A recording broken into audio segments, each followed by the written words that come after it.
आज 11 बजे दिन में प्रदेश के उप मुख्यमंत्री केशव प्रसाद मौर्य ने मां विंध्यवासिनी का दर्शन पूजन किया।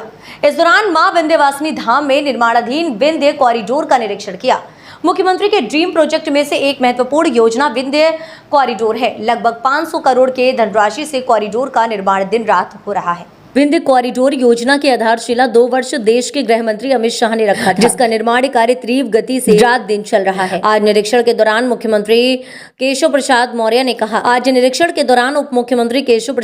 ने कहा कि मां विंध्यवासिनी के दरबार में देश के कोने कोने से देवी के भक्त आते हैं। सामान्य दिनों में 1 लाख से ज्यादा भीड़ प्रतिदिन होती है। तीर्थ स्थल का विकास भारतीय जनता पार्टी की सरकार मुख्यमंत्री योगी आदित्यनाथ के प्रबल इच्छा शक्ति से हो रहा है। पत्रकारों के एक सवाल के जवाब में डिप्टी सीएम ने कहा कि अपराध मुक्त प्रदेश के दिशा में सरकार काम कर रही है। प्रयागराज में पुलिस अभिरीक्षा में अतीक अहमद और अशरफ की हत्या पर कहा कि यह गंभीर विषय है। इसकी जांच SIT के द्वारा कराई जा रही है। लखनऊ में न्यायालय परिसर में एक माफिया डॉन की हत्या पर कहा कि ये दुर्भाग्यपूर्ण है। सरकार हर बिंदुओं पर अपनी नजर बनाते हुए इस घटना की जांच SIT से कराई जा रही है। समाजवादी पार्टी पर तंज कसते हुए कहा कि वह गुंडों और अपराधियों की पोशाक पार्टी है। पिछले दिनों राहुल गांधी के बयान पर पूछे गए सवाल पर कहा कि देश के बाहर नकारात्मक बात राहुल गांधी कर रहे हैं। ऐसी स्थिति में उनको अपना मानसिक इलाज कराना चाहिए। लोकतांत्रिक व्यवस्था में देश के बात बाहर होगी तो इसकी घोर निंदा देश का हर देश नागरिक करेगा।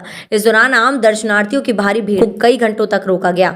तपती गर्मी में भक्तों को काफी दिक्कत हुई। इस मौके पर सुरक्षा के कड़े इंतजाम किए गए थे। दर्शन पूजन का कार्यक्रम नगर विधायक रत्नाकर मिश्रा ने संपन्न कराया। साथ में कमिश्नर मुथु कुमार स्वामी, बी जिलाधिकारी दिव्या मित्तल, पुलिस अधीक्षक संतोष कुमार मिश्रा, नगर मजिस्ट्रेट विनय कुमार सिंह, ADM शिव प्रताप शुक्ला उपस्थित रहे।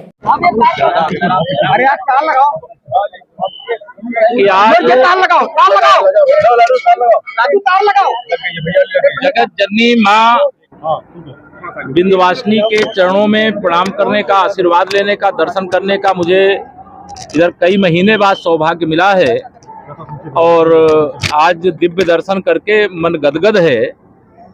माता जी का जो धाम का निर्माण हो रहा है, धाम के निर्माण को देख करके एक भक्त के रूप में भी परम संतोष हो रहा है।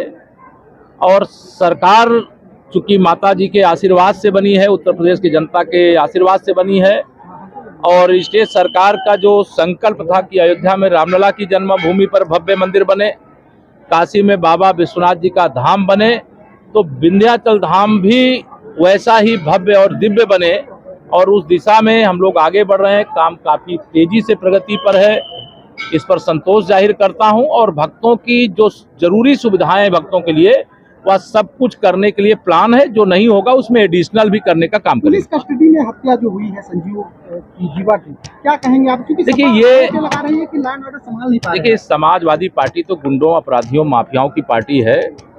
उसके मुंह से इस प्रकार की बात शोभा नहीं देती। ये घटना निश्चित तौर से जब पुलिस कस्टडी में, चाहे न्यायालय में, चाहे अन्य कहीं पर भी इस प्रकार की कोई भी घटना होती है, हत्या होती है, तो वो दुखद और दुर्भाग्यपूर्ण है। सरकार की मंशा गुंडों, अपराधियों, माफियाओं के भय से प्रदेश को मुक्त रखने का है। इस प्रकार की जब कोई घटना हो जाती है तो हम लोगों के लिए भी ये चिंता का विषय है।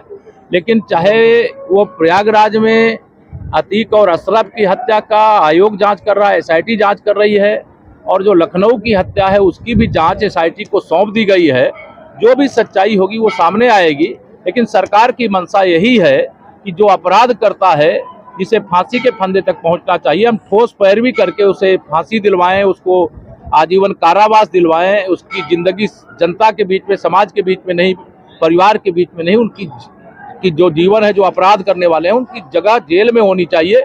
हमारी सरकार उसी मंशा से काम कर रही है। देखिए मैं जब कोई भी मतलब इस देश का व्यक्ति, वो राजनीतिक हो, लोकतांत्रिक और राजनीतिक को बोलने का हो, लेकिन करता है भारत माता के अलावा उसके जुबान पर दूसरा कुछ होना, कांग्रेस रो गया है।